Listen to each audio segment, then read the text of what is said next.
Hello. ਹਾਂਜੀ ਬੇਟੇ, ਆ ਦੇਖੋ ਜਿਹੜਾ ਅੱਜ ਤੁਹਾਡਾ ਦਸੰਬਰ ਟੈਸਟ ਹੋਇਆ ਆ 80 ਨੰਬਰ ਦਾ, ਇਸੇ ਦੇ ਬਿਹਾਫ ਇਸੇ ਤਰ੍ਹਾਂ ਦਾ ਸਿਮਿਲਰ ਪੇਪਰ ਤੁਹਾਨੂੰ ਬੋਰਡ ਦੇ ਪੇਪਰ ਮਾਰਚ 'ਚ ਪੇਪਰ ਤੁਸੀਂ ਦੇਣੇ, ਫਰਵਰੀ 'ਚ ਜਾਂ ਮਾਰਚ ਜਦੋਂ ਵੀ ਹੁੰਦੇ ਆ, ਉਹ ਸੇਮ ਇਸੇ ਨਾਲ ਦਾ ਬਿਲਕੁਲ ਸੇਮ ਪੈਟਰਨ ਇਸ ਤਰ੍ਹਾਂ ਦਾ ਪੇਪਰ ਆਣਾ ਤੁਹਾਨੂੰ। ਅਤੇ ਇਹਦੇ ਵਿੱਚ ਕਿਸ ਤਰ੍ਹਾਂ ਕਈ ਬੱਚਿਆਂ ਨੇ ਥੋੜ੍ਹਾ ਜਿਹਾ ਕਿਹਾ ਕਿ ਡਿਫੀਕਲਟ ਹੈਗੇ ਵਿੱਚ ਸਵਾਲ, ਅਤੇ ਕਈਆਂ ਨੇ ਕਿਹਾ ਸੌਖਾ ਹੀ ਆ, ਅਤੇ ਆਪਾਂ ਕਰ ਲਿਆ ਆ। ਅਤੇ ਜਿਨ੍ਹਾਂ ਨੇ ਕਰ ਲਿਆ ਉਹ ਆਪਣੇ ਚੈੱਕ ਕਰ ਲੈਣ, ਜਿਨ੍ਹਾਂ ਨੂੰ ਡਿਫੀਕਲਟ ਲੱਗੇ ਉਹ ਆਪਣੇ ਚੈੱਕ ਕਰ ਲੈਣ ਵੀ ਕਿੱਦਾਂ ਕਰਨੇ ਸੀਗੇ, ਜਿਹੜੇ ਜਿਹੜੇ ਸਵਾਲ ਨਹੀਂ ਆਉਂਦੇ ਸੀ ਉਹਨਾਂ ਨੂੰ। ਇਹਦੇ ਵਿੱਚ ਬੇਟੇ ਦੇਖੋ ਕਿ 1 ਤੋਂ 16 ਤੱਕ ਜਿਹੜੇ ਪ੍ਰਸ਼ਨ ਨੇ ਨਾ, ਇੱਕ ਇੱਕ ਅੰਕ ਵਾਲੇ ਹੈਗੇ ਆ, 16 ਨੰਬਰ ਇਹਦੇ ਹੋ ਜਾਣੇ ਆ ਤੁਹਾਡੇ।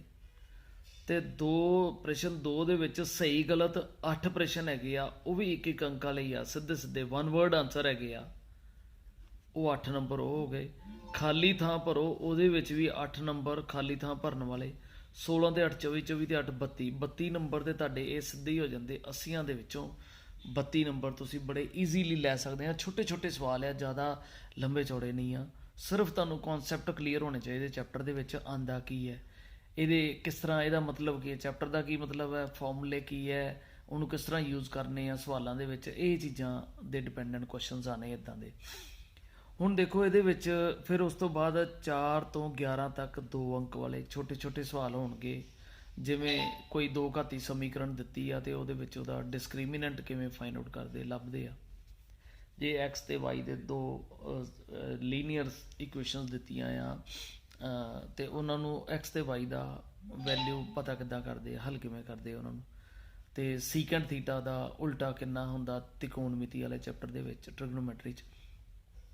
ਇਸ ਤਰ੍ਹਾਂ ਦੇ ਛੋਟੇ ਛੋਟੇ ਸਵਾਲ ਤੁਹਾਨੂੰ ਆਉਣਗੇ। ਅਤੇ 2 ਅੰਕ ਵਾਲੇ ਦੇ ਵਿੱਚ ਉਹਨੂੰ ਤੁਹਾਨੂੰ ਥੋੜ੍ਹਾ ਜਿਹਾ ਪ੍ਰੂਵ ਕਰਨਾ, ਐਲੈਬੋਰੇਟ ਕਰਨਾ, ਕੁਐਸਚਨਸ ਨੂੰ ਹੱਲ ਕਿਵੇਂ ਕਰਨਾ, ਉਹ ਵਾਲੇ ਆ ਜਾਊਗੇ। ਅਤੇ ਜਦੋਂ ਆਉਣੇ ਆ ਅੱਗੇ ਆ ਜਾਣੇ ਤੁਹਾਡੇ 12 ਤੋਂ ਲੈ ਕੇ 16 ਤੱਕ 4 ਅੰਕ ਵਾਲੇ। ਜਿਵੇਂ 2 ਘਾਤੀ ਸਮੀਕਰਨ ਦਿੱਤੀ ਆ, ਅਤੇ ਉਹਦੇ ਮੁੱਲ ਵਾਸਤਵਿਕ ਹਨ ਜਾਂ ਨਹੀਂ, ਜੇ ਹਨ ਤਾਂ ਉਹਨਾਂ ਨੂੰ ਹੱਲ ਕਰੋ। ਇਸ ਤਰ੍ਹਾਂ ਦੇ ਸਵਾਲ ਆ ਜਾਣਗੇ ਤੁਹਾਡੇ ਕੋਲ। ਅਤੇ 17 ਤੋਂ 18 ਤੱਕ 6 ਅੰਕ ਵਾਲੇ, ਜਿਵੇਂ 4 ਥਿਊਰਮਾਂ ਸਿਮਿਲਰ ਟ੍ਰਾਇੰਗਲ ਦੇ, ਸਮਰੂਪਤਾ ਵਾਲਾ ਚੈਪਟਰ ਹੈ, 6ਵਾਂ ਅਧਿਆਇ ਹੈ। ਅਤੇ ਇੱਕ ਸਰਕਲ ਵਾਲਾ ਚੈਪਟਰ ਹੈ, 2 ਥਿਊਰਮਾਂ ਉਹਦੇ ਵਿੱਚੋਂ, 4 ਸਿਮਿਲਰ ਟ੍ਰਾਇੰਗਲ ਦੀਆਂ 6 ਥਿਊਰਮਾਂ 'ਚੋਂ ਇੱਕ ਥਿਊਰਮ ਆਣੀ 6 ਨੰਬਰ ਦੀ ਤੁਹਾਨੂੰ। ਉਹ 2 ਸਵਾਲਾਂ ਦੇ ਵਿੱਚੋਂ ਇੱਕ ਤੇ ਉਹੀ ਆ ਜਾਣੀ ਆ, ਉਹ ਤੁਸੀਂ ਕਰਕੇ ਆਪਾਂ ਨੰਬਰ ਮਤਲਬ ਕਿ ਚੰਗੇ ਨੰਬਰ। ਥੋੜ੍ਹੀ ਹੋਰ ਮਿਹਨਤ ਜਿਹੜੇ ਬੱਚੇ ਕਰ ਸਕਦੇ ਉਹ ਪੂਰੇ ਨੰਬਰ ਵੀ ਲੈ ਸਕਦੇ ਆ, ਪਰ ਜਿਹੜੇ ਥੋੜ੍ਹੀ ਮਿਹਨਤ ਕਰਦੇ ਆ ਉਹਨਾਂ ਲਈ ਪਾਸ ਪਰਸੈਂਟ ਹੋਣਾ ਮੈਥ ਦੇ ਵਿੱਚ ਕੋਈ ਔਖੀ ਗੱਲ ਨਹੀਂ ਹੈ। ਹੁਣ ਦੇਖੋ ਵੀ ਆਹ ਸਵਾਲ ਨੰਬਰ 1 'ਚ ਕਿਵੇਂ ਕਰਨਾ ਆਪਾਂ, ਕਿੰਨਾ ਟਾਈਮ ਲੱਗਦਾ, ਇਹ ਵੀ ਤੁਸੀਂ ਨੋਟ ਕਰ ਲੈਣਾ। ਇੱਕ ਨੰਬਰ ਵਾਲੇ ਸਵਾਲ ਨੂੰ ਕਿੰਨਾ ਸਾਨੂੰ ਪਤਾ ਹੋਣਾ ਚਾਹੀਦਾ। ਦੇਖੋ, ਦਿੱਤੇ ਗੁਣਨਖੰਡ ਰੁੱਖ ਵਿੱਚ ਅਗਿਆਤ ਅੰਕ ਕੀ ਹੋਵੇਗਾ। ਆ ਅਗਿਆਤ ਅੰਕ ਕੁਐਸਚਨ ਮਾਰਕ ਇੱਥੇ ਲਗਾਇਆ। ਇੱਥੇ ਤੁਸੀਂ ਦੇਖਣਾ ਇਹਨਾਂ ਚਾਰਾਂ ਦੇ ਵਿੱਚੋਂ ਕਿਹੜਾ ਹੋਏਗਾ।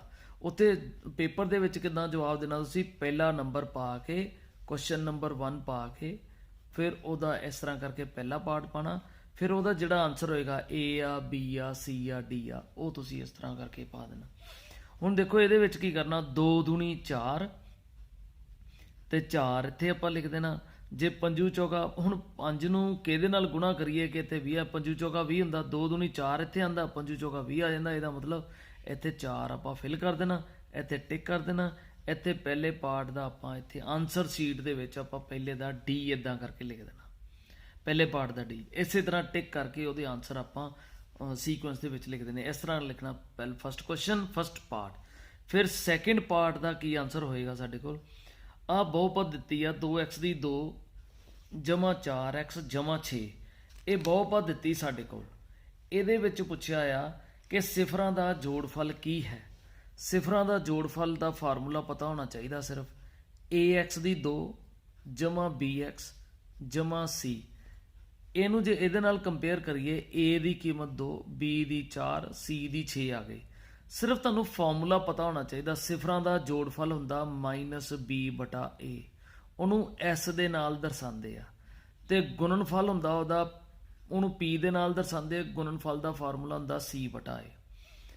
ਇਹ ਜੋੜ ਹੁੰਦਾ ਆ, ਇਹਦੇ ਵਿੱਚ ਆਪਾਂ ਕੀਮਤਾਂ ਭਰ ਦਾਂਗੇ ਮਾਈਨਸ ਇੱਦਾਂ ਹੀ, ਅਤੇ b ਦੀ ਕੀਮਤ ਹੈਗੀ 4/a ਦੀ ਕੀਮਤ ਹੈਗੀ 2, ਅਤੇ ਜੇ ਕੱਟੇ ਜਾਂਦੇ ਕੱਟ ਦੇਣੇ, ਅਤੇ ਆਨਸਰ ਆ ਗਿਆ ਸਾਡਾ -2। C ਪਾਰਟ ਤੇ ਆਪਾਂ ਟਿਕ ਕਰ ਦੇਣਾ ਤੇ ਉਹਦੇ ਵਿੱਚ ਲਿਖ ਦੇਣਾ ਸੈਕਿੰਡ ਪਾਰਟ ਦਾ C ਆਨਸਰ। ਇਦਾਂ ਕਰਕੇ ਆਨਸਰ ਦੇਣੇ ਆ। ਸੋ ਥਰਡ ਕੁਐਸਚਨ ਆ ਗਿਆ y = px ਦੇ ਅਲੇਖ ਲਈ ਸਿਫਰਾਂ ਦੀ ਗਿਣਤੀ ਕਿੰਨੀ ਹੋਵੇਗੀ। ਆ ਜਿਹੜਾ ਦਿੱਤਾ ਗ੍ਰਾਫ ਦਿੱਤਾ ਸਾਡੇ ਕੋਲ ਅਲੇਖ ਦਿੱਤਾ ਆ, ਇਹ ਐਕਸ ਐਕਸਿਸ ਨੂੰ 1 2 3 4 ਪੁਆਇੰਟਾਂ ਤੇ ਕੱਟਦਾ। ਇਹਦਾ ਮਤਲਬ ਉਹਦੇ ਸਿਫਰਾਂ ਦੀ ਗਿਣਤੀ 4 ਹੋਵੇਗੀ। ਹੁਣ ਇਸ ਤੋਂ ਅਗਲਾ ਸਵਾਲ ਆ ਗਿਆ, ਨੈਕਸਟ ਕੁਐਸਚਨ ਆ ਗਿਆ ਸਾਡੇ ਕੋਲ। ਦੇਖੋ ਫੋਰਥ ਪਾਰਟ ਆ ਗਿਆ, ਰੇਖੀ ਸਮੀਕਰਨਾਂ ਦੇ ਜੋੜੇ x = a ਅਤੇ y = b ਦਾ ਅਲੇਖ ਹੋਵੇਗਾ। ਸਮਾਂਤਰ ਹੋਏਗਾ, a ਤੇ b ਤੇ ਕੱਟੇਗਾ, ਸੰਪਾਤੀ ਹੋਏਗਾ ਜਾਂ b, a ਉੱਤੇ ਕੱਟਦਾ ਹੈ। ਹੁਣ ਦੇਖੋ ਜਦੋਂ ਵੀ ਆਪਾਂ ਗ੍ਰਾਫ ਬਣਾਉਂਦੇ ਆ ਪਹਿਲਾਂ x ਦਾ ਪੁਆਇੰਟ ਲਿਖਦੇ ਆ ਫਿਰ b ਦਾ। ਇਹਦਾ ਮਤਲਬ b ਤਾਂ a ਹੋ ਨਹੀਂ ਸਕਦਾ, a b ਹੋ ਸਕਦਾ। ਹੁਣ ਇਹ ਵੀ ਇਹ ਚੈੱਕ ਕਰਨਾ ਕਿ ਸੰਪਾਤੀ ਆ ਜਾਂ ਸਮਾਂਤਰ ਆ। ਹੁਣ ਕਿੱਦਾਂ, ਮੰਨ ਲਓ ਵੀ ਆ ਸਾਡੇ ਕੋਲ y ਤੁਰਾ, ਆ x ਤੁਰਾ ਆ ਗਿਆ, ਆ x ਆ ਗਿਆ, ਆ y ਆ ਗਿਆ। x = a ਮਤਲਬ ਇੱਧਰ ਨੂੰ ਜਾਂਦਾ, x = ਸਮਥਿੰਗ ਦਿੱਤਾ, ਇਹਦਾ ਮਤਲਬ ਇੱਧਰ ਆਏਗਾ। ਮੰਨ ਲਓ ਇੱਥੇ ਆਂਦਾ ਪੁਆਇੰਟ, ਉਹ ਵਾਲੀ ਲਾਈਨ ਜਿਹੜੀ ਹੋਏਗੀ x = ਸਮਥਿੰਗ ਦਿੱਤਾ ਹੋਵੇ ਤੇ ਇਹਦਾ ਮਤਲਬ y ਐਕਸਿਸ ਦੇ ਸਮਾਂਤਰ ਹੋਏਗੀ ਲਾਈਨ ਉਹ। ਤੇ ਜਿਹੜਾ y = b ਦਿੱਤਾ ਆ ਇੱਥੇ ਕਿ ਮੰਨ ਲਓ ਦਿੱਤਾ, ਉਹ x ਐਕਸਿਸ ਦੇ ਸਮਾਂਤਰ ਹੁੰਦਾ। ਤੇ ਦੋਨੋਂ ਰੇਖਾਵਾਂ ਆਪਸ ਵਿੱਚ ਹੀ ਕਿਤੇ ਨਾ ਕਿਤੇ ਬਿੰਦੂ ਤੇ ਕੱਟਦੀਆਂ ਆ ਤੇ ਉਹਦੇ ਬਿੰਦੂ ਹੈਗੇ ਆ a ਤੇ b, a, b। ਪਹਿਲਾਂ x ਦਾ ਪੁਆਇੰਟ ਆਂਦਾ ਹਮੇਸ਼ਾ, ਫਿਰ y ਦਾ ਪੁਆਇੰਟ ਆਂਦਾ, a b ਉੱਤੇ ਕੱਟਦਾ ਹੈ। ਆ ਰੇਖੀ ਸਮੀਕਰਨਾਂ ਦੇ ਜੋੜੇ x = a, y = b, a, b ਉੱਤੇ ਕੱਟਦਾ ਹੈ। ਆ ਵਾਲਾ ਗ੍ਰਾਫ। ਹੁਣ ਅਗਲਾ ਸਵਾਲ ਆ ਗਿਆ, x - 2y = 0। ਆ ਸਮੀਕਰਨਾਂ ਦਿੱਤੀਆਂ ਦੋ, ਇਹਨਾਂ ਦਾ ਹੱਲ ਕੀ ਹੋਵੇਗਾ ਚਿੱਤਰ ਤੋਂ ਦੱਸਣਾ। ਆ ਚਿੱਤਰ ਦਿੱਤਾ, ਹੱਲ ਇਹਦਾ ਆਹ ਵਾਲਾ ਦਿੱਤਾ। ਇਹਦੇ ਤੇ ਦੇਖੋ ਆ ਬਿੰਦੂ ਕਿਹੜੇ ਕਿਹੜੇ ਲਿਖੇ ਜਿੱਥੇ ਰੇਖਾਵਾਂ ਕੱਟਦੀਆਂ, ਉਹਦਾ ਹੱਲ ਹੋ ਗਿਆ ਤੁਹਾਡੇ ਕੋਲ 4, 2। ਇਹਦਾ ਮਤਲਬ ਆ ਸਾਡਾ ਜਵਾਬ ਆ ਗਿਆ। ਹੁਣ ਅਗਲਾ ਸਵਾਲ ਆ ਗਿਆ ਸਾਡੇ ਕੋਲ, 6ਵਾਂ ਪਾਰਟ ਆ ਗਿਆ। ਦੇਖੋ ਜੇਕਰ 2 ਘਾਤੀ ਸਮੀਕਰਨ ax² + bx + c = 0 ਦੇ ਮੁੱਲ ਸਮਾਨ ਹੋਣ। ਸਮਾਨ ਮਤਲਬ ਹੁੰਦਾ ਬਰਾਬਰ। ਜੇ ਬਰਾਬਰ ਹੋਣ ਤਾਂ d ਦੀ ਕੀਮਤ 0 ਹੁੰਦੀ ਆ, ਇਹਨੂੰ ਡਿਸਕ੍ਰਿਮੀਨੈਂਟ ਕਹਿੰਦੇ ਆ। ਆਹ ਦੇਖੋ ਬੇਟੇ, ax ਦੀ ਦੋ ਮੁੱਲ ਸਮਾਨ ਆ ਤੇ d ਦੀ ਕੀਮਤ 0 ਆ ਗਈ। ਦਿੱਤੀ ਹੋਈ AP ਆ ਦਿੱਤਾ ਸਾਂਝਾ ਅੰਤਰ। ਸਾਂਝਾ ਅੰਤਰ ਹੁੰਦਾ ਇਹ ਪਹਿਲੀ ਜਿਹੜੀ ਟਰਮ ਹੁੰਦੀ ਆ, ਇਹਨੂੰ a1 ਕਹਿ ਦਿੰਦੇ ਜਾਂ t1 ਕਹਿ ਦਿੰਦੇ। ਆ 0 ਲਿਖਿਆ, ਇਹਨੂੰ a2 ਕਹਿ ਦਿੰਦੇ ਜਾਂ t2 ਕਹਿ ਦਿੰਦੇ ਆ। ਇਹ a3 ਆ ਗਿਆ। ਦੂਜੀ ਰਕਮ ਚੋਂ ਪਹਿਲੇ ਵਾਲੀ ਹਮੇਸ਼ਾ ਘਟਾ ਦੇਦੀ, ਉਹਨੂੰ ਸਾਂਝਾ ਅੰਤਰ d ਦੇ ਨਾਲ ਦਰਸਾਈਦਾ, a2 - a1। a2 ਦੀ ਕੀਮਤ ਹੈਗੀ 0 ਤੇ a1 ਦੀ ਹੈਗੀ -2 ਤੇ ਆਨਸਰ ਆ ਗਿਆ ਸਾਡਾ -2। b ਤੇ ਟਿਕ ਕਰ ਦਾਂਗੇ। y ਧੁਰੇ ਤੇ ਮੌਜੂਦ ਕਿਸੇ ਬਿੰਦੂ ਦੇ ਨਿਰਦੇਸ਼ਾਂਕ ਕੀ ਹੋਣਗੇ y ਧੁਰੇ ਦੇ ਉੱਤੇ। ਹੁਣ ਦੇਖੋ ਆ y ਧੁਰਾ, ਆ x ਧੁਰਾ ਆ ਗਿਆ, ਆ y ਧੁਰਾ ਆ ਗਿਆ। y ਧੁਰੇ ਤੇ ਸਾਨੂੰ ਪਤਾ y ਧੁਰੇ ਤੇ ਮੌਜੂਦ, y ਧੁਰੇ ਤੇ x ਦੀ ਕੀਮਤ ਹਮੇਸ਼ਾ 0 ਹੁੰਦੀ ਆ। ਆਪਾਂ 7ਵੇਂ ਨਿਰਦੇਸ਼ਾਂਕ ਜਮਾਇਤੀ ਦੇ ਵਿੱਚ ਕੀਤਾ ਆ। ਇਹਦਾ ਮਤਲਬ ਇੱਥੇ ਜਿਹੜਾ ਵੀ ਪੁਆਇੰਟ ਆਏਗਾ ਪਹਿਲਾਂ ਉਹਦਾ x ਦੀ ਵੈਲਿਊ 0 ਹੋਏਗੀ। ਹੁਣ ਸਾਰੇ ਦੇ ਵਿੱਚ ਇੱਕੋ ਪੁਆਇੰਟ ਤੋਂ ਪਤਾ ਲੱਗ ਗਿਆ ਕਿ ਕੀ ਜਵਾਬ ਹੋਏਗਾ। y ਧੁਰੇ ਤੇ ਮੌਜੂਦ ਕਿਸੇ ਬਿੰਦੂ ਦੇ ਨਿਰਦੇਸ਼ ਅੰਕ ਕੀ ਹੋਣਗੇ। ਆ 0 ਇੱਥੇ ਆਂਦਾ, 0, a ਹੋਣਗੇ। ਆ ਵੀ ਨਹੀਂ ਹੋ ਸਕਦੇ, ਆ ਵੀ ਨਹੀਂ ਹੋ ਸਕਦੇ, ਆ ਵੀ ਨਹੀਂ ਹੋ ਸਕਦੇ। ਅਗਲਾ ਸਵਾਲ ਆ ਗਿਆ 7 sec² a - 7 tan² a। ਇਹਦੇ ਵਿੱਚੋਂ 7 ਸਾਂਝਾ ਲੈ ਲਿਆ ਤੇ sec² a - tan² a ਬਚ ਗਿਆ। ਇੱਥੇ ਇਹ ਆਏਗਾ ਸਾਡੇ ਕੋਲ 7। ਇਹ ਫਾਰਮੂਲਾ ਹੁੰਦਾ ਬੇਟੇ, ਇਹਦਾ ਜਵਾਬ ਹੁੰਦਾ 1 7 × 1 7। 3 ਫਾਰਮੂਲੇ ਤੁਸੀਂ ਯਾਦ ਰੱਖਣੇ ਤਿਕੋਣਮਿਤੀ ਵਾਲੇ, ਤਿੰਨਾਂ ਚੋਂ ਇੱਕ ਜ਼ਰੂਰ ਇੱਕ ਨੰਬਰ ਦਾ ਇਦਾਂ ਦਾ ਆ ਜਾਂਦਾ। sin² a + cos² a ਉਹ 1 ਹੁੰਦਾ। ਫਿਰ sec² a - tan² a ਇਹ ਵੀ 1 ਹੁੰਦਾ। ਫਿਰ ਆ ਜਾਂਦਾ cosec² a - cot² a ਇਹ ਵੀ 1 ਹੁੰਦਾ। ਆਪਾਂ ਸੈਕਿੰਡ ਵਾਲਾ ਫਾਰਮੂਲਾ ਯੂਜ਼ ਕਰ ਲਿਆ ਇੱਥੇ। ਉਸ ਤੋਂ ਅਗਲਾ ਸਵਾਲ ਦੇਖੋ ਬੇਟੇ, 10ਵਾਂ ਪਾਰਟ ਆ ਗਿਆ। ਦਿੱਤੀ ਹੋਈ ਤ੍ਰਿਭੁਜ ABC ਵਿੱਚ cos A ਦਾ ਮੁੱਲ ਕੀ ਹੋਵੇਗਾ। cos A ਆ ਐਂਗਲ ਜਿਹੜਾ ਹੁੰਦਾ ਉਹਦੇ ਸਾਹਮਣੇ ਵਾਲੀ ਭੁਜਾ ਨੂੰ P ਕਹਿੰਦੇ ਆ, ਅੰਗਰੇਜ਼ੀ 'ਚ ਪਰਪੈਂਡੀਕੂਲਰ ਕਹਿੰਦੇ ਆ ਤੇ ਪੰਜਾਬੀ 'ਚ ਲੰਬ ਕਹਿੰਦੇ ਆ। ਤੇ 90 ਡਿਗਰੀ ਵਾਲੀ ਸਾਹਮਣੇ ਵਾਲੀ ਭੁਜਾ ਦੇ ਇਹਦੇ ਆਪੋਜ਼ਿਟ ਜਿਹੜਾ ਹੁੰਦਾ ਉਹਨੂੰ H ਕਹਿੰਦੇ ਆ, ਅੰਗਰੇਜ਼ੀ 'ਚ ਹਾਈਪੋਟਨਿਊਜ਼ ਕਹਿੰਦੇ ਆ, ਪੰਜਾਬੀ 'ਚ ਉਹਨੂੰ ਕਰਨ ਕਹਿੰਦੇ ਆ। ਤੇ ਜਿਹੜੇ ਰਹਿ ਜਾਂਦਾ ਇਹਨੂੰ ਆਧਾਰ ਜਾਂ ਬੇਸ ਕਹਿੰਦੇ ਆ, B ਜਾਂ ਇਹਨੂੰ ਆਧਾਰ ਕਹਿ ਦਿੰਦੇ ਆ। ਤੇ ਆਪਾਂ ਫਾਰਮੂਲਾ ਕੀਤਾ ਹੋਇਆ ਇੱਕ ਕਿਹੜਾ ਕਿ ਪੰਡਿਤ ਬਦਰੀ ਪ੍ਰਸ਼ਾਦ ਹਰ ਹਰ ਬੋਲ ਸੋਨਾ ਚਾਂਦੀ ਤੋਲ। ਕੀ ਹੁੰਦਾ? ਐਸ ਦਾ ਮਤਲਬ ਹੁੰਦਾ ਸਾਈਨ ਥੀਟਾ, ਸਾਈਨ ਏ ਆ ਵਾਲਾ ਕੋਣ ਏ, ਸਾਈਨ ਹੁੰਦਾ ਪਰਪੈਂਡੀਕੂਲਰ ਓਵਰ ਹਾਈਪੋਟਨਿਊਜ਼ P/H, cos ਹੁੰਦਾ B/H, cos ਹੁੰਦਾ B/H, tan ਹੁੰਦਾ P/B, P/B, P ਦਾ ਮਤਲਬ ਆ ਇਹਦੀ ਲੰਬਾਈ, B ਦਾ ਮਤਲਬ ਆ ਇਹਦੀ ਲੰਬਾਈ। ਹੁਣ ਇੱਥੇ ਸਾਡੇ ਕੋਲ ਲਿਖਿਆ cos A, cos A ਦੀ ਕੀਮਤ ਹੋ ਜਾਏਗੀ, cos ਦਾ ਮਤਲਬ ਹੁੰਦਾ C ਫॉर cos ਦਾ ਮਤਲਬ ਹੁੰਦਾ B/H, B ਦਾ ਮਤਲਬ ਆ AB, AB/H ਦਾ ਮਤਲਬ ਹੈਗਾ AC, AB/AC, A ਪਾਰਟ ਸਾਡੇ ਕੋਲ ਆਨਸਰ ਆ ਗਿਆ। 11ਵਾਂ ਸਵਾਲ, ਜੇਕਰ ਕਿਸੇ ਦੋ ਧਨਾਤਮਕ ਸੰਪੂਰਨ ਸੰਖਿਆਵਾਂ ਦਾ HCF 1 ਹੋਵੇ, ਕੋਈ ਵੀ ਦੋ ਧਨਾਤਮਕ ਸੰਖਿਆਵਾਂ ਲੈ ਲਈਆਂ, ਉਹਨਾਂ ਦਾ HCF 1 ਹੋਵੇ ਤਾਂ ਸੰਖਿਆਵਾਂ ਨੂੰ ਕੀ ਕਿਹਾ ਜਾਂਦਾ ਹੈ? ਤਾਂ ਮੰਨ ਲਓ ਕਿ 2 ਤੇ 3 ਦੋ ਨੰਬਰ ਲੈ ਲਏ, ਇਹਦੇ ਗੁਣਨਖੰਡ ਕਰੋ, 1 ਗੁਣਾ 2 ਆ ਗਿਆ, 3 ਦਾ 3 ਗੁਣਾ 1 ਆ ਗਿਆ। ਇਹਨਾਂ ਦਾ HCF ਹਾਈਐਸਟ ਕਾਮਨ ਫੈਕਟਰ 1 ਹੀ ਆ ਤੇ ਇਹਨਾਂ ਸੰਖਿਆਵਾਂ ਨੂੰ ਕਹਿੰਦੇ ਸਹਿ ਅਭਾਜ ਸੰਖਿਆਵਾਂ। ਸੋ ਅਗਲਾ ਸਵਾਲ ਆ ਗਿਆ, 12ਵਾਂ ਪਾਰਟ ਆ ਗਿਆ। ਜੇ ਚਿੱਤਰ ਵਿੱਚ ਆ TP ਤੇ TQ ਇਹ ਦੋ ਸਪਰਸ਼ ਰੇਖਾਵਾਂ ਦਿੱਤੀਆਂ, ਚੱਕਰ ਦੀਆਂ ਸਪਰਸ਼ ਰੇਖਾਵਾਂ ਹਨ, ਵਿੱਚ P ਅਤੇ Q, TP ਅਤੇ TQ ਚੱਕਰ ਦੀਆਂ ਸਪਰਸ਼ ਰੇਖਾਵਾਂ ਹਨ ਜੋ ਬਿੰਦੂ T ਤੇ ਕੱਟਦੀਆਂ ਹਨ। TQ ਬਰਾਬਰ 6 ਸੈਂਟੀਮੀਟਰ ਆ ਦਿੱਤਾ ਸਾਡੇ ਕੋਲ। TQ ਦੀ ਲੰਬਾਈ ਇੱਥੋਂ ਲੈ ਕੇ ਇੱਥੇ ਤੱਕ ਜਿੱਥੇ ਸਰਕਲ ਨੂੰ ਟੱਚ ਕਰਦਾ, ਇਹ ਨਹੀਂ ਇਹਨੂੰ ਅੱਗੇ ਤੱਕ ਵਧਾ ਦਿਓ, ਇੱਥੇ ਤੱਕ ਨਹੀਂ, ਇੱਥੇ ਤੱਕ ਜਿੱਥੇ ਟੱਚ ਕਰਦਾ ਸਰਕਲ, ਇਹ ਹੈਗਾ T। TP ਤੇ TQ ਇਹ ਬਰਾਬਰ ਹੁੰਦੇ ਆ। ਬਾਹਰੀ ਬਿੰਦੂ ਤੋਂ ਚੱਕਰ ਦੀਆਂ ਸਪਰਸ਼ ਰੇਖਾਵਾਂ ਹਮੇਸ਼ਾ ਬਰਾਬਰ ਹੁੰਦੀਆਂ ਹਨ। ਜੇ ਆ 6 ਆ ਤੇ ਆ ਵੀ ਫਿਰ 6 ਸੈਂਟੀਮੀਟਰ ਹੋ ਗਿਆ ਤੇ B ਪਾਰਟ ਸਾਡਾ ਆਨਸਰ ਆ ਗਿਆ। ਹੁਣ ਚਿੱਤਰ ਵਿੱਚ ਆ ਲਿਖੋ ਕਿ ਸਹੀ ਵਿਕਲਪ ਚੁਣੋ ਕਿ ਆ ਦੋ ਤਿਕੋਣਾਂ ਦਿੱਤੀਆਂ, ਉਹਨਾਂ ਦੇ ਮੇਜਰਮੈਂਟਸ ਦਿੱਤੀਆਂ, ਕੋਣ P A ਦੇ ਬਰਾਬਰ ਹੋਏਗਾ, B ਦੇ ਹੋਏਗਾ, C ਦੇ ਹੋਏਗਾ ਜਾਂ ਕੋਈ ਨਹੀਂ ਹੋਏਗਾ। ਹੁਣ ਦੇਖੋ ਇਹਨਾਂ ਦੇ ਨਾ ਭੁਜਾਵਾਂ ਦੇ ਵਿਚਕਾਰ ਕੋਈ ਬਿਟੇ ਰਿਲੇਸ਼ਨ ਬਣਦਾ ਹੋਏਗਾ। ਕਿਵੇਂ? ਆ 6 ਆ ਤੇ ਇੱਥੇ 12 ਦਿੱਤਾ, ਇਹਦਾ ਦੁੱਗਣਾ ਆ 6 ਦੂਣੀ 12, 38 ਦਾ ਦੁੱਗਣਾ 76, 3.8 ਨੂੰ 2 ਨਾਲ ਗੁਣਾ ਕਰੋ 76, ਇਹ 7.6 ਆ ਗਿਆ। 3 ਵਰਗਮੂਲ 2 ਨੂੰ 2 ਨਾਲ ਗੁਣਾ ਕਰੋ 6 ਵਰਗਮੂਲ 3 ਆ ਗਿਆ। ਇਹਦਾ ਮਤਲਬ ਆ 12 ਦੇ ਸਾਹਮਣੇ ਵਾਲੀ ਜਿਹੜਾ ਕੋਣ ਹੈਗਾ ਉਹ ਆ ਰਿਹਾ, 12 ਇਹਦਾ ਦੁੱਗਣਾ ਆ, ਇਸ ਕਰਕੇ ਇਹਦੇ ਸਾਹਮਣੇ ਵਾਲਾ ਕੋਣ ਆ ਲੈ ਲਿਆ ਆਪਾਂ। ਹੁਣ 3.8 ਦੇ ਸਾਹਮਣੇ ਵਾਲਾ ਕੋਣ ਆ ਵਾਲਾ ਆ, 3.8 ਦਾ ਦੁੱਗਣਾ 7.6 ਆ, ਇਹਦੇ ਸਾਹਮਣੇ ਵਾਲਾ ਕੋਣ ਆ ਵਾਲਾ ਲੈ ਲਿਆ। ਹੁਣ ਆ ਵਾਲਾ ਜਿਹੜਾ ਭੁਜਾ ਦਿੱਤੀ ਆ ਇਹਦੇ ਸਾਹਮਣੇ ਵਾਲਾ ਕੋਣ ਆ ਵਾਲਾ, ਇੱਥੇ 3 ਲਾਈਨਾਂ ਮਾਰ ਦਿਓ ਤਾਂ ਕਿ ਪਤਾ ਲੱਗ ਜੇ ਇਹਦਾ ਦੁੱਗਣਾ ਇਹਦੇ ਬਰਾਬਰ ਆ, ਇਹਦੇ ਸਾਹਮਣੇ ਵਾਲਾ ਕੋਣ ਇੱਧਰ ਹੈਗਾ।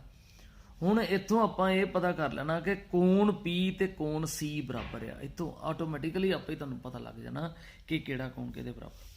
ਕਿਸੇ ਗੇਂਦਬਾਜ਼ ਦੁਆਰਾ 10 ਕ੍ਰਿਕਟ ਮੈਚਾਂ ਵਿੱਚ ਲਈਆਂ ਗਈਆਂ ਵਿਕਟਾਂ ਹੇਠ ਲਿਖੇ ਅਨੁਸਾਰ ਹਨ। ਅੰਕੜਿਆਂ ਦਾ ਬਹੁਲਕ ਕੀ? ਬਹੁਲਕ ਦਾ ਮਤਲਬ ਹੁੰਦਾ ਕਿ ਉਹ ਵਾਲਾ ਨੰਬਰ ਜਿਹੜਾ ਜ਼ਿਆਦਾ ਵਾਰੀ ਡਾਟੇ ਵਿੱਚ ਆ ਜੇ, 1 2 3, 2 ਜਿਹੜਾ ਜ਼ਿਆਦਾ ਵਾਰੀ ਆਂਦਾ, ਇਸ ਕਰਕੇ ਇਹਦਾ ਬਹੁਲਕ ਜਿਹੜਾ ਇਹ 2 ਹੋ ਗਿਆ। ਕਿਸੇ ਨਿਸ਼ਚਿਤ ਘਟਨਾ ਦੇ ਵਾਪਰਨ ਦੀ ਸੰਭਾਵਨਾ, ਨਿਸ਼ਚਿਤ ਦਾ ਮਤਲਬ ਆ ਕਿ ਇਹ ਆਏਗਾ ਹੀ, ਇਹ ਚੀਜ਼ ਹੋਣੀ ਆ। ਇਹ ਪੇਪਰ ਜਿਹੜੇ ਆ 10ਵੀਂ ਦੇ ਮੰਨ ਲਓ ਵੀ ਹੋਣੇ ਆ, ਇਹਦਾ ਮਤਲਬ ਨਿਸ਼ਚਿਤ ਆ। ਫਾਈਨਲ ਪੇਪਰ 10ਵੀਂ ਦੇ ਜਾਂ ਕਿਸੇ ਵੀ ਕਲਾਸ ਦੇ ਫਾਈਨਲ ਪੇਪਰ ਹੋਣੇ ਨਿਸ਼ਚਿਤ ਆ, ਹੁਣੇ ਆਨਸਰ ਆਣਾ ਹੀ ਆਣਾ ਦਾ। ਕੋਈ ਇੱਦਾਂ ਕਿਸੇ ਨਿਸ਼ਚਿਤ ਘਟਨਾ ਦੇ ਵਾਪਰਨ ਦੀ ਸੰਭਾਵਨਾ ਕਿੰਨੀ ਹੁੰਦੀ ਹੈ? ਉਹ ਹਮੇਸ਼ਾ ਕਿਸੇ ਵੀ ਈਵੈਂਟ ਦੀ ਪ੍ਰੋਬੇਬਿਲਿਟੀ ਬੇਟੇ ਉਹ ਹਮੇਸ਼ਾ ਹੀ 1 ਜਾਂ 1 ਤੋਂ ਛੋਟੀ ਹੋ ਸਕਦੀ ਆ, 0 ਤੋਂ ਵੱਡੀ ਤੇ 1 ਤੋਂ ਛੋਟੀ। ਨਿਸ਼ਚਿਤ ਜਿਹੜਾ ਹੋਣਾ ਹੀ ਹੋਣਾ ਆ ਉਹਦੀ ਪ੍ਰੋਬੇਬਿਲਿਟੀ ਸੰਭਾਵਨਾ ਜਿਹੜੀ ਉਹ ਹਮੇਸ਼ਾ ਹੀ 1 ਹੁੰਦੀ ਆ। ਅਗਲਾ ਸਵਾਲ ਆ ਗਿਆ, ਹੇਠਾਂ ਤ੍ਰਿਭੁਜ ਦੀਆਂ ਭੁਜਾਵਾਂ ਦਿੱਤੀਆਂ ਗਈਆਂ ਹਨ, ਇਹਨਾਂ ਵਿੱਚੋਂ ਕਿਹੜੀ ਸਮਕੋਣੀ ਤ੍ਰਿਭੁਜ ਹੈ? ਹੁਣ ਸਮਕੋਣੀ ਤ੍ਰਿਭੁਜ ਦੇ ਵਿੱਚ ਕੀ ਚੈੱਕ ਕਰਦੇ ਆ? ਦੇਖੋ, ਸਭ ਤੋਂ ਪਹਿਲਾਂ ਦੇਖਣਾ ਸਭ ਤੋਂ ਵੱਡੀ ਭੁਜਾ ਕਿਹੜੀ ਆ? 24। ਇਹਦੇ ਵਿੱਚ 24 ਆ। ਉਹ ਫਾਰਮੂਲਾ ਹੁੰਦਾ h ਦੀ 2 ਬਰਾਬਰ p ਦੀ 2 ਜਮਾ b ਦੀ 2। ਮਤਲਬ h ਦਾ ਮਤਲਬ ਕਰਨ। ਆ ਰਾਈਟ ਐਂਗਲ ਟ੍ਰਾਇੰਗਲ ਹੈਗੀ ਆ, ਇਹਦੇ ਸਾਹਮਣੇ ਵਾਲੀ ਭੁਜਾ ਨੂੰ h ਕਹਿੰਦੇ। ਸਭ ਤੋਂ ਵੱਡੀ ਭੁਜਾ ਹੁੰਦੀ ਆ 90 ਡਿਗਰੀ ਦੇ ਸਾਹਮਣੇ ਵਾਲੀ। ਇਹਨਾਂ ਚੋਂ ਕੋਈ ਇੱਕ b ਤੇ ਇੱਕ p ਲੈ ਲਈਦਾ, ਪਰਪੈਂਡੀਕੂਲਰ ਤੇ ਆ ਬੇਸ ਆਧਾਰ ਲੈ ਲਿਆ ਤੇ ਆ ਲੰਬ ਲੈ ਲਿਆ। ਇਹਨਾਂ ਚੋਂ ਆਪਾਂ 24 ਜਿਹੜੀ ਸੈਂਟੀਮੀਟਰ ਆ ਉਹ ਸਭ ਤੋਂ ਵੱਡੀ ਆ। 24 ਦੀ 2 ਹੁੰਦਾ 576 ਤੇ 7/7 ਤੇ 25 576 ਦੇ ਬਰਾਬਰ ਨਹੀਂ ਆ ਸਕਦੇ। ਇਹਦਾ ਮਤਲਬ ਇਹ ਸਮਕੋਣੀ ਤ੍ਰਿਭੁਜ ਦੀਆਂ ਭੁਜਾਵਾਂ ਨਹੀਂ ਹਨ। 4 ਚੌਕੇ ਸਭ ਤੋਂ ਵੱਡੀ ਭੁਜਾ 7 ਆ, ਇਹ 49 ਬਣਦਾ ਇਹਦਾ। 4 ਚੌਕੇ 16 ਤੇ 3 ਤੀਏ 9, 16 ਦੇ 9 25 ਬਣਦੇ। ਇਹ ਵੀ ਬਰਾਬਰ ਨਹੀਂ ਆਉਂਦੇ, ਇਹ ਵੀ ਨਹੀਂ ਹੋ ਸਕਦਾ, ਇਹ ਵੀ ਨਹੀਂ ਹੋ ਸਕਦਾ। ਰਹਿ ਗਏ ਆਹ ਵਾਲੇ। ਸਭ ਤੋਂ ਵੱਡੀ ਭੁਜਾ 14, 14 14 196, 12 12 144 ਤੇ 64। ਉਹ ਵੱਡੇ ਹੋ ਜਾਂਦੇ, ਉਹ ਵੀ ਬਰਾਬਰ ਨਹੀਂ ਆਉਂਦੇ। ਰਹਿ ਗਿਆ ਆ ਹੋਏਗਾ ਹੀ ਹੋਏਗਾ, ਚੈੱਕ ਕਰਕੇ ਦੇਖ ਲੈਣਾ। ਫਿਰ ਵੀ 30 ਤੀਆ ਆ ਗਿਆ ਸਾਡੇ ਕੋਲ 900, 16 16 256 ਤੇ 34 ਨੂੰ 34 ਨਾਲ ਗੁਣਾ ਕਰਾਂਗੇ ਤੇ 1156 ਆ ਗਿਆ। ਇਹ ਬੇਟੇ ਇਹਨਾਂ ਦਾ ਜੋੜ ਜਿਹੜਾ ਉਹ ਇਹਦੇ ਬਰਾਬਰ ਆ ਗਿਆ। ਇਸ ਕਰਕੇ ਇਹ ਜਿਹੜਾ ਸਾਡਾ ਬੀ ਪਾਰਟ ਦਾ ਆਨਸਰ ਇਹ ਸਹੀ ਹੈਗਾ ਇਹਦਾ। ਇਹ ਵਾਲੀਆਂ ਭੁਜਾਵਾਂ ਜਿਹੜੀਆਂ ਉਹ ਸਮਕੋਣੀ ਤ੍ਰਿਭੁਜ ਦੀਆਂ ਭੁਜਾਵਾਂ ਹੋਣਗੀਆਂ। ਅੱਗੇ ਦੂਸਰਾ ਸਵਾਲ ਆ ਗਿਆ, ਦਿੱਤੇ ਪ੍ਰਸ਼ਨਾਂ ਲਈ ਸਹੀ ਜਾਂ ਗਲਤ ਉੱਤਰ ਚੁਣੋ। ਜੇਕਰ ਰੇਖੀ ਸਮੀਕਰਨ ਦਾ ਜੋੜਾ ਅਸੰਗਤ ਹੋਵੇ ਤਾਂ ਉਹਨਾਂ ਦਾ ਆਲੇਖ ਸਮਾਂਤਰ ਹੁੰਦਾ ਹੈ। ਉਹਨਾਂ ਦਾ ਲੇਖ ਸਮਾਂਤਰ ਇਨਕਨਸਿਸਟੈਂਟ ਹੈਗਾ ਤੇ ਸਮਾਂਤਰ ਪੈਰਲਲ ਲਾਈਨਸ ਹੁੰਦਾ ਹੈ। ਜੇਕਰ ਮਤਲਬ ਕਿ ਅਸੰਗਤ ਦਾ ਮਤਲਬ ਹੁੰਦਾ ਕਿੱਦਾਂ ਆ ਗਿਆ, a1 over a2 is equal to b1 over b2 not equal to c1 over c2 ਆ ਜਾਏ ਤੇ ਇਹ ਰੇਖਾਵਾਂ ਜਿਹੜੀਆਂ ਨੋ ਸੋਲੂਸ਼ਨ ਆ ਜਾਏ ਤੇ ਇਹ ਸਮਾਂਤਰ ਹੁੰਦੀਆਂ, ਪੈਰਲਲ ਲਾਈਨਸ ਹੁੰਦੀਆਂ ਇਹ ਵਾਲੀਆਂ। ਇਹ ਸਹੀ ਆ ਸਾਡਾ ਜਵਾਬ। ਫਿਰ ਆ x ਦੀ 3 ਜਮਾ 2x ਦੀ 2 ਬਰਾਬਰ 5 ਇੱਕ ਦੋ ਘਾਤੀ ਸਮੀਕਰਨ ਹੈ। x ਦੀ ਸਭ ਤੋਂ ਸਾਰੀ ਸਮੀਕਰਨ ਦੇ ਵਿੱਚ x ਦੀ ਸਭ ਤੋਂ ਵੱਡੀ ਘਾਤ 2 ਹੋਣੀ ਚਾਹੀਦੀ ਆ, ਉਹਨੂੰ ਦੋ ਘਾਤੀ ਸਮੀਕਰਨ ਕਹਿੰਦੇ ਆ, ਨਹੀਂ ਤਾਂ ਇਹ ਦੋ ਘਾਤੀ ਸਮੀਕਰਨ ਨਹੀਂ ਹੈ। ਇਹ ਜਵਾਬ ਸਾਡਾ ਹੋ ਗਿਆ ਗਲਤ ਹੈ, ਇਹ ਗਲਤ ਹੈਗਾ। 2 2 2 ਇੱਕ ਅੰਕ ਗਣਿਤਿਕ ਲੜੀ ਹੈ। ਦੱਸਣਾ ਕਿ ਅੰਕ ਗਣਿਤਿਕ ਲੜੀ ਹੈ ਸਹੀ ਹੈ ਜਾਂ ਗਲਤ। ਇਹਦੇ ਚੋਂ 2 ਚੋਂ ਆਹ 2 ਮਾਈਨਸ ਕਰੋ 0, ਇਹਦੇ ਚੋਂ ਆਹ ਮਾਈਨਸ ਕਰੋ 0, ਸਾਂਝਾ ਅੰਤਰ ਇੱਕੋ ਜਿਹਾ ਆਉਂਦਾ ਹੈ, ਇਸ ਕਰਕੇ ਇਹ ਸਹੀ ਹੈ ਤੇ ਸਾਡਾ ਇਹ ਅੰਕ ਗਣਿਤਿਕ ਲੜੀ ਹੈ। ਮੂਲ ਬਿੰਦੂ ਦੇ ਨਿਰਦੇਸ਼ਾਂਕ। ਮੂਲ ਬਿੰਦੂ ਦਾ ਕੀ ਮਤਲਬ ਹੁੰਦਾ? ਆਹ ਦੇਖੋ, ਆਹ x ਐਕਸਿਸ ਆ, ਆਹ y ਐਕਸਿਸ ਆ। ਇਹ ਜਿੱਥੇ ਦੋਨੋਂ ਕੱਟਦੀਆਂ ਉਹਨਾਂ ਨੂੰ ਮੂਲ ਬਿੰਦੂ ਕਹਿੰਦੇ ਆ ਤੇ ਉਹਨਾਂ ਦੇ ਨਿਰਦੇਸ਼ਾਂਕ ਹਮੇਸ਼ਾ 0 0 ਹੁੰਦੇ ਹਨ। ਇਹਦਾ ਮਤਲਬ ਇਹ ਸਹੀ ਹੈ। ਹੁਣ cot a ਦਾ ਅਰਥ ਹੈ cot ਅਤੇ a ਦੀ ਗੁਣਾ। ਇਹ ਗਲਤ ਹੈ। cot ਗੁਣਾ a cot a ਦੇ ਬਰਾਬਰ ਨਹੀਂ ਹੁੰਦਾ, ਇਹ ਗਲਤ ਹੈ। cot a ਬੇਟੇ cot ਮੰਨ ਲਓ a ਦੀ ਕੀਮਤ 30 ਡਿਗਰੀ ਆ ਤੇ cot 30 ਦੀ ਵੈਲਿਊ ਹੁੰਦੀ ਆ, cot ਗੁਣਾ 30 ਦੀ ਵੈਲਿਊ ਕੁਛ ਨਹੀਂ ਹੁੰਦੀ। ਸੋ ਇਸ ਕਰਕੇ ਇਹ ਗਲਤ ਹੈ। ਕਿਸੇ ਦੋ ਧਨਾਤਮਕ ਸੰਪੂਰਨ ਸੰਖਿਆਵਾਂ a ਅਤੇ b ਲਈ HCF AB ਦਾ ਤੇ LCM AB ਦਾ ਬਰਾਬਰ a ਗੁਣਾ b। ਮੰਨ ਲਓ a ਲੈ ਲਿਆ ਆਪਾਂ 2 ਤੇ b ਲੈ ਲਿਆ 3 ਤੇ ਇਹਦਾ HCF ਕੱਢਣਾ ਆਪਾਂ। HCF ਇਹਦਾ ਹੋ ਜਾਏਗਾ 1 ਗੁਣਾ 2 2 ਹੁੰਦਾ ਤੇ 1 ਗੁਣਾ 3 3 ਹੁੰਦਾ ਤੇ 1 ਸਾਂਝਾ ਇਹਦਾ ਹਾਈਐਸਟ ਕਾਮਨ ਫੈਕਟਰ 1 ਆ ਗਿਆ। LCM ਕਿੰਨਾ ਆ ਗਿਆ ਇਹਨਾਂ ਦਾ? ਇਹਨਾਂ ਨੂੰ ਗੁਣਾ ਕਰ ਦਿੱਤਾ, 2 3 6 ਆ ਗਿਆ। ਇਹਨਾਂ ਦੋਨਾਂ ਦੀ ਗੁਣਾ ਕਿੰਨੀ ਆ ਗਈ? 6 ਤੇ A ਤੇ B ਦੀ ਗੁਣਾ ਕਿੰਨੀ ਹੋ ਗਈ? 6। ਇਹਦਾ ਮਤਲਬ ਆ ਤੇ ਆ ਦੋਨੋਂ ਬਰਾਬਰ ਹੁੰਦੇ। ਇਹ ਸਹੀ ਆ ਗਿਆ ਸਾਡਾ ਤੇ ਜਵਾਬ ਇਹਦਾ ਸਹੀ। ਅਗਲਾ part 7th part probability E। ਇਹ ਬੇਟੇ ਉੱਪਰ ਜਿਹੜਾ ਬਾਰ ਲਿਖਿਆ ਇਹਨੂੰ ਕਹਿੰਦੇ ਨੋਟ ਨਹੀਂ ਹੈ। E ਨਹੀਂ ਦੀ ਸੰਭਾਵਨਾ ਨੂੰ ਦਰਸਾਉਂਦਾ ਹੈ ਆਹ ਵਾਲਾ। ਤੇ PE ਜਮਾ PE ਨੋਟ ਬਰਾਬਰ 0 ਹੋਵੇਗਾ। ਇਹ ਗਲਤ ਹੈ। ਕੀ ਹੁੰਦਾ ਕੀ ਆ? ਸਹੀ ਕੀ ਹੁੰਦਾ ਹੈ? PE ਜਮਾ P ਨੋਟ E ਉਹ ਬਰਾਬਰ 1 ਦੇ ਹੁੰਦਾ ਹਮੇਸ਼ਾ। ਸੰਭਾਵਨਾ ਹੈ ਜਮਾ ਸੰਭਾਵਨਾ ਨਹੀਂ ਹੈ, ਦੋਨਾਂ ਨੂੰ ਮਿਲਾ ਕਰਕੇ ਪ੍ਰੋਬੇਬਿਲਿਟੀ ਜਿਹੜੀ ਆ ਉਹ 1 ਬਣਦੀ ਹੈ। ਹੁਣ ਚੱਕਰ ਦੇ ਅੰਦਰੂਨੀ ਬਿੰਦੂ ਤੋਂ ਚੱਕਰ ਨੂੰ ਦੋ ਸਪਰਸ਼ ਰੇਖਾਵਾਂ ਖਿੱਚੀਆਂ ਜਾ ਸਕਦੀਆਂ ਹਨ। ਇਹ ਗਲਤ ਹੈ। ਦੇਖੋ ਬੇਟੇ ਕਿਵੇਂ ਗਲਤ ਹੈ। ਆਹ ਚੱਕਰ ਆ ਚੱਕਰ ਦੇ ਸਪਰਸ਼ ਰੇਖਾ ਦਾ ਮਤਲਬ ਹੁੰਦਾ ਜਿਹੜੀ ਰੇਖਾ ਸਰਕਲ ਨੂੰ ਟੱਚ ਕਰੇ, ਉਹਨੂੰ ਕਹਿੰਦੇ ਸਪਰਸ਼ ਰੇਖਾ। ਬਾਹਰੀ ਬਿੰਦੂ ਤੇ ਜੇ ਕੋਈ ਬਿੰਦੂ ਅੰਦਰ ਦਿੱਤਾ, ਉਹ ਆਪਾਂ ਕਿੱਦਾਂ ਖਿੱਚ ਸਕਦੇ ਹਾਂ ਕਿ ਆਹ ਤੇ ਕੱਟੇਗੀ, ਸਰਕਲ ਨੂੰ ਟੱਚ ਨਹੀਂ ਕਰੇਗੀ, ਕੱਟੇਗੀ। ਤੇ ਜਿਹੜੀ ਕੱਟਦੀ ਆ ਉਹਨੂੰ ਛੇਦਕ ਰੇਖਾ ਕਹਿੰਦੇ ਆ। ਛੇਦਕ ਰੇਖਾ ਮਤਲਬ ਸੀਕੈਂਟ ਕਹਿੰਦੇ ਆ ਉਹਨੂੰ, ਇੰਗਲਿਸ਼ ਦੇ ਵਿੱਚ ਸੀਕੈਂਟ ਕਹਿੰਦੇ ਆ। ਇਹਨੂੰ ਟੇਂਜੈਂਟ ਕਹਿੰਦੇ ਆ ਤੇ ਸਪਰਸ਼ ਰੇਖਾ ਪੰਜਾਬੀ ਚ ਕਹਿੰਦੇ ਆ। ਸੋ ਇੱਥੇ ਲਿਖਿਆ ਚੱਕਰ ਦੇ ਅੰਦਰੂਨੀ ਬਿੰਦੂ ਤੋਂ ਚੱਕਰ ਨੂੰ ਦੋ ਸਪਰਸ਼ ਰੇਖਾਵਾਂ ਖਿੱਚੀਆਂ ਜਾ ਸਕਦੀਆਂ ਹਨ, ਇਹ ਗਲਤ ਹੈ। ਅਗਲਾ ਤੀਸਰਾ ਸਵਾਲ ਆ ਗਿਆ ਸਾਡੇ ਕੋਲ, ਖਾਲੀ ਸਥਾਨ ਭਰੋ, ਹਰੇਕ ਪ੍ਰਸ਼ਨ ਦਾ 1 ਅੰਕ। ਜਦੋਂ ਰੇਖੀ ਸਮੀਕਰਨਾਂ ਦੇ ਜੋੜੇ ਸੰਗਤ ਹੋਣ ਤਾਂ ਉਹਨਾਂ ਦਾ ਆਲੇਖ, ਸੰਗਤ ਦਾ ਮਤਲਬ ਹੁੰਦਾ ਬੇਟੇ ਜਾਂ ਤੇ a1 ਓਵਰ a2 ਬਰਾਬਰ ਨਹੀਂ ਹੁੰਦਾ b1 ਓਵਰ b2, ਤੇ ਜਾਂ ਫਿਰ ਤਿੰਨੇ ਹੀ ਬਰਾਬਰ ਹੋ ਜਾਂਦੇ ਆ, a1 over a2, b1 over b2 ਤੇ c1 ਓਵਰ c2। ਇਹਦਾ ਮਤਲਬ ਹੈ ਇਹਨਾਂ ਨੂੰ ਸੰਗਤ ਕਹਿੰਦੇ ਆ। ਹਮੇਸ਼ਾ ਸਮਾਂਤਰ ਹੁੰਦੇ ਹਨ, ਸਮਾਂਤਰ ਨਹੀਂ ਹੁੰਦੇ। ਹਮੇਸ਼ਾ ਸੰਪਾਤੀ ਹੁੰਦੇ ਹਨ, ਜਦੋਂ ਆਹ ਵਾਲੀ ਕੰਡੀਸ਼ਨ ਹੁੰਦੀ ਤੇ ਸੰਪਾਤੀ ਹੁੰਦੇ ਆ। ਤੇ ਹਮੇਸ਼ਾ ਕੱਟਦੀਆਂ ਹਨ, ਕੱਟਦੀਆਂ ਨਹੀਂ ਰੇਖਾ। ਹਮੇਸ਼ਾ ਕੱਟਦੀਆਂ ਉਦੋਂ ਹੀ ਆ ਜਦੋਂ ਆਹ ਵਾਲੇ a1 ਓਵਰ a2 ਬਰਾਬਰ ਨਹੀਂ b1 ਓਵਰ b2 ਦੇ। ਕੱਟਦੀਆਂ ਜਾਂ ਸੰਪਾਤੀ ਰੇਖਾਵਾਂ ਆ ਸਹੀ ਆ, ਕਿਉਂਕਿ ਕੱਟਦੀਆਂ ਵੀ ਸੰਗਤ ਉਦੋਂ ਹੀ ਹੁੰਦੀਆਂ ਜਦੋਂ ਕੱਟਦੀਆਂ ਵੀ ਹੋਣ। ਕੱਟਦੀਆਂ ਮਤਲਬ ਇਸ ਤਰ੍ਹਾਂ ਦੀ ਕੰਡੀਸ਼ਨ, ਸੰਪਾਤੀ ਰੇਖਾਵਾਂ ਮਤਲਬ ਆਹ ਵਾਲੀ ਕੰਡੀਸ਼ਨ ਹੋਵੇ। ਇਹਦਾ ਮਤਲਬ ਆ ਜਾਂ ਆ, ਇਹ ਦੋਵੇਂ ਇਹ ਡੀ ਪਾਰਟ ਚਾਹੁੰਦੇ, ਡੀ ਪਾਰਟ ਸਾਡਾ ਸਹੀ ਹੋ ਗਿਆ।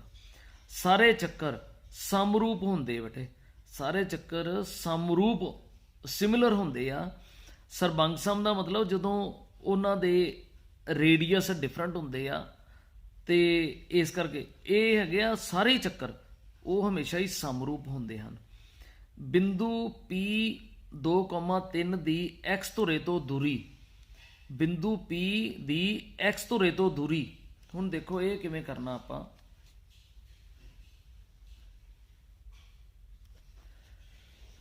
ਬਿੰਦੂ ਇੱਥੇ ਆ ਗਿਆ ਬੇਟੇ, ਬਿੰਦੂ P 2,3 x ਧੁਰੇ ਤੋਂ ਦੂਰੀ, ਇੱਕ ਇੱਥੇ ਆ y ਧੁਰਾ ਆ ਗਿਆ, ਆ x ਧੁਰਾ ਆ ਗਿਆ, ਸਾਡੇ ਕੋਲ y ਆ ਗਿਆ। ਆ ਬਿੰਦੂ ਕੋਈ P ਦਿੱਤਾ 2,3 ਮਤਲਬ x ਦੀ ਕੀਮਤ 2 ਤੇ y ਦੀ ਕੀਮਤ 3। x ਇੱਥੇ ਲੈ ਲਿਆ 1 ਤੇ ਇੱਥੇ 2 ਲੈ ਲਿਆ, ਇੱਥੇ ਆ ਗਿਆ 1 2 ਤੇ 3। ਆ ਬੇਟਾ ਡਿਸਟੈਂਸ ਬਰਾਬਰ ਲੈਣੇ 1 2 3। ਇਹਨੇ ਇੱਧਰ ਨੂੰ ਜਾਣਾ, ਇਹਨੇ ਇੱਧਰ ਨੂੰ ਜਾਣਾ। ਇੱਥੇ ਕੋਈ ਪੁਆਇੰਟ ਆ ਗਿਆ P, ਇਹਦੇ 2,3 ਆ ਗਏ। x ਧੁਰੇ ਤੋਂ ਦੂਰੀ, x ਧੁਰੇ ਤੋਂ ਆਹ ਵਾਲੀ ਜਿਹੜੀ ਦੂਰੀ ਆ ਬੇਟੇ ਉਹ ਹੈਗੀ 3। ਇਹਦਾ ਮਤਲਬ 3 ਦੇ ਉੱਤੇ ਆਪਾਂ ਟਿਕ ਕਰ ਦੇਣਾ। ਕੋਸੀਕੈਂਟ ਸਕੁਅਰ a ਮਾਈਨਸ 1, ਤੁਹਾਨੂੰ 3 ਫਾਰਮੂਲੇ ਲਿਖ ਕੇ ਦਿੱਤੇ ਸੀਗੇ, ਉਹਦੇ ਵਿੱਚੋਂ ਆਪਾਂ ਇਹਦਾ ਆਪਸ਼ਨ ਦਿੱਤੀ ਆ। ਆਹ ਬੇਟੇ ਆਪਸ਼ਨ ਸੀਗੀ ਪਿਛਲੇ ਪੇਜ ਤੇ। ਕੋਸੀਕੈਂਟ ਸਕੁਅਰ a ਮਾਈਨਸ 1 ਕਿਹਦੇ ਬਰਾਬਰ ਹੋਏਗਾ? ਉਹ ਕਾਟ ਸਕੁਅਰ a ਦੇ ਬਰਾਬਰ ਹੋਏਗਾ। ਆਪਾਂ 3 ਫਾਰਮੂਲੇ ਪਿੱਛੇ ਲਿਖ ਵੀ ਚੁੱਕੇ ਆਪਾਂ, ਉਹਨਾਂ ਦੇ ਵਿੱਚੋਂ ਇੱਕ ਆਨਸਰ ਆ ਵਾਲਾ। ਅਗਲਾ ਸਵਾਲ ਹੈਗਾ, ਅਰਧ ਵਿਆਸ r ਵਾਲੇ ਚੱਕਰ ਦੀ ਉਸ ਚਾਪ ਦੀ ਲੰਬਾਈ ਹੋਵੇਗੀ ਜਿਸ ਦਾ ਕੇਂਦਰੀ ਕੋਣ P ਦੇ ਉੱਤੇ 0p ਡਿਗਰੀ ਹੈ। ਦੇਖੋ ਇੱਕ ਆਪਾਂ ਇੱਥੇ ਚੱਕਰ ਬਣਾ ਲਿਆ। ਚੱਕਰ ਦੇ ਵਿੱਚ ਦੇਖੋ ਬੇਟੇ ਆਹ ਦਿੱਤਾ, ਇੱਥੋਂ ਲੈ ਕੇ ਆ ਸਾਡਾ ਕੇਂਦਰ ਆ ਗਿਆ, ਉਹ ਇਹਦੇ ਉੱਤੇ P0 ਦਿੱਤਾ, ਇਹ ਕੇਂਦਰੀ ਕੋਣ ਦਿੱਤਾ ਆ। ਇੱਥੋਂ ਇੱਥੇ ਤੱਕ ਦੀ ਲੰਬਾਈ ਕੀ ਹੋਏਗੀ? ਚਾਪ ਦੀ ਲੰਬਾਈ। ਆ ਅਰਧ ਵਿਆਸ r ਦਿੱਤਾ, ਆ ਵੀ ਅਰਧ ਵਿਆਸ, ਆ ਵੀ ਅਰਧ ਵਿਆਸ ਆ। ਫਾਰਮੂਲਾ ਹੁੰਦਾ ਚਾਪ ਦੀ ਲੰਬਾਈ ਦਾ, ਇੱਥੇ ਲਿਖਿਆ ਅਰਧ ਵਿਆਸ r ਵਾਲੇ ਚੱਕਰ ਦੀ ਉਸ ਚਾਪ ਦੀ ਲੰਬਾਈ। ਆਹ ਵਾਲੀ ਚਾਪ ਆ, ਇਹ ਚਾਪ ਦੀ ਲੰਬਾਈ ਮੰਨ ਲਓ AB, ਇੱਥੇ ਲਿਖਿਆ AB ਦੀ ਲੰਬਾਈ। ਚਾਪ ਦੀ ਲੰਬਾਈ ਦਾ ਫਾਰਮੂਲਾ ਹੁੰਦਾ ਕੇਂਦਰੀ ਕੋਣ ਬਟਾ 360 ਗੁਣਾ 2πr। ਆਹ ਵਾਲਾ ਫਾਰਮੂਲਾ ਹੁੰਦਾ। ਤੁਹਾਨੂੰ ਦੱਸਿਆ ਕਿ ਫਾਰਮੂਲੇ ਨਾਲ ਰਿਲੇਟਡ ਕੁਐਸਚਨਸ ਆਣੇ ਇਦਾਂ ਦੇ ਇੱਕ ਨੰਬਰ ਦੇ। ਜਿੱਦਾਂ ਆਹ ਫਾਰਮੂਲਾ ਪੁੱਛ ਲਿਆ ਪਹਿਲੇ 'ਚ, ਪਹਿਲਾ ਫਾਰਮੂਲਾ ਤਿਕੋਣਮਿਤੀ ਵਾਲਾ ਫਾਰਮੂਲਾ ਪੁੱਛ ਲਿਆ। ਹੁਣ ਇਹਦੇ ਵਿੱਚ ਜਵਾਬ ਆ ਜਾਏਗਾ ਸਾਡਾ C ਪਾਰਟ। ਜੇਕਰ ਕਿਸੇ ਘਟਨਾ ਦੇ ਹੋਣ ਦੀ ਸੰਭਾਵਨਾ 45% ਹੋਵੇ ਤਾਂ ਨਾ ਹੋਣ ਦੀ ਸੰਭਾਵਨਾ, ਆ ਦੇਖੋ ਬੇਟੇ PE ਆ ਹੋਣ ਦੀ ਸੰਭਾਵਨਾ, PE ਨਾਟ ਇਹ ਨਾ ਹੋਣ ਦੀ ਸੰਭਾਵਨਾ, ਉਹ 1 ਦੇ ਬਰਾਬਰ ਹੁੰਦੀ ਆ। ਤੇ ਹੋਣ ਦੀ ਸੰਭਾਵਨਾ ਦਿੱਤੀ 45%। ਪ੍ਰਤੀਸ਼ਤ ਦਾ ਮਤਲਬ ਹੁੰਦਾ ਬਟਾ 100। ਜਮਾ ਨਾ ਹੋਣ ਦੀ ਸੰਭਾਵਨਾ ਬਰਾਬਰ 1 ਤੇ ਨਾ ਹੋਣ ਦੀ ਸੰਭਾਵਨਾ ਇਹਦੇ ਵਿੱਚੋਂ ਆਪਾਂ ਕੱਢ ਲੈਣੀ ਆ। ਉਹ ਆ ਜਾਏਗੀ 1 - 45 ਬਟਾ 100 ਤੇ 100 ਇਹਦਾ ਅਸੀਂ ਲਘੁੱਤਮ ਲੈ ਲਾਂਗੇ। 100 ਏਕਮ 100 - 45 ਬਰਾਬਰ ਆ ਜੂ 55 ਬਟਾ 100। 55 ਬਟਾ 100 ਦਾ ਮਤਲਬ ਹੁੰਦਾ 0.55 0.55 ਆ ਸਾਡਾ 0.55 ਇਹ ਸਾਡਾ ਜਵਾਬ ਆ ਗਿਆ। ਹੇਠ ਲਿਖਿਆਂ ਵਿੱਚੋਂ ਡੈਸ਼ ਕੇਂਦਰੀ ਪ੍ਰਵਿਰਤੀ ਦਾ ਮਾਪ ਨਹੀਂ ਹੈ। ਮੱਧਮਾਨ ਵੀ ਹੈ, ਮੱਧਿਕਾ ਵੀ ਆਪਾਂ ਕਰਦੇ ਹਾਂ, ਬਹੁਲਕ ਵੀ ਕਰਦੇ ਹਾਂ, ਵਿਚਲਨ ਸੀਮਾ ਵਾਲਾ ਨਹੀਂ ਕਰਦੇ, ਇਸ ਕਰਕੇ ਆਪਾਂ ਇਹਨੂੰ ਟਿਕ ਕਰ ਦਾਂਗੇ। ਇੱਕ ਸਿੱਕੇ ਨੂੰ ਇੱਕ ਵਾਰ ਉਛਾਲਿਆ ਜਾਂਦਾ ਹੈ। ਇੱਕ ਚਿੱਤ ਪ੍ਰਾਪਤ ਕਰਨ ਦੀ ਸੰਭਾਵਨਾ। ਹੁਣ ਬੇਟੇ ਜਾਂ ਤੇ ਹੈਡ ਆਂਦਾ, ਇੱਕ ਕੁਆਇਨ ਨੂੰ ਆਪਾਂ ਉਛਾਲੀਏ ਤੇ ਜਾਂ ਤੇ ਹੈਡ ਆਂਦਾ ਜਾਂ ਟੇਲ ਆਂਦੀ ਆ। ਤੇ ਜੇ ਹੈਡ ਆਂਦਾ ਸਿੱਕੇ ਨੂੰ ਇਹਨੂੰ ਲਿਖਦੇ ਆ ਕੁੱਲ ਪਰਿਣਾਮਾਂ ਦੀ ਗਿਣਤੀ, ਉਹਨੂੰ ਅੰਗਰੇਜ਼ੀ ਦੇ ਵਿੱਚ ਕਹਿ ਦਿੰਦੇ ਆ ਟੋਟਲ ਪੋਸੀਬਲ ਆਊਟਕਮਸ। ਇਹ ਆ ਜਾਏਗਾ ਸਾਡਾ ਟੋਟਲ ਪੋਸੀਬਲ ਆਊਟਕਮਸ, ਮਤਲਬ ਕੁੱਲ ਪਰਿਣਾਮਾਂ ਦੀ ਗਿਣਤੀ 2, ਜਾਂ ਤੇ ਹੈਡ ਆਏਗਾ ਤੇ ਜਾਂ ਟੇਲ ਆਏਗਾ। ਹੁਣ ਸਾਡਾ ਅੱਗੇ ਆ ਜਾਂਦਾ ਫੇਵਰੇਬਲ ਆਊਟਕਮਸ ਨੂੰ ਕਹਿੰਦੇ ਆ ਅਨੁਕੂਲ ਪਰਿਣਾਮਾਂ ਦੀ ਗਿਣਤੀ 1 ਆਏਗਾ ਇਹ। ਕਿਉਂਕਿ ਚਿੱਤ ਚਾਹੀਦਾ ਤੇ ਇਹਦਾ ਮਤਲਬ ਹੈਡ ਚਾਹੀਦਾ। ਉਹਦੀ ਪ੍ਰੋਬੇਬਿਲਿਟੀ ਕਿੰਨੀ ਹੋ ਗਈ? ਪ੍ਰੋਬੇਬਿਲਿਟੀ ਈਵੈਂਟ ਦੀ ਕਿੰਨੀ ਆ ਜਾਏਗੀ? ਇਹਨੂੰ ਉੱਪਰ ਲਿਖਦੇ ਆ ਅਨੁਕੂਲ ਪਰਿਣਾਮਾਂ ਦੀ ਗਿਣਤੀ ਬਟਾ ਕੁੱਲ ਪਰਿਣਾਮਾਂ ਦੀ ਗਿਣਤੀ। 1/2 ਸਾਡਾ ਜਵਾਬ ਆ ਗਿਆ। ਤੋ ਇੱਥੇ ਤੱਕ ਬੇਟੇ ਸਾਰੇ ਤੁਹਾਡੇ ਭਾਗ ਊੜਾ ਦੇ 32 ਤੁਹਾਡੇ ਨੰਬਰ ਆ ਜਾਣਗੇ।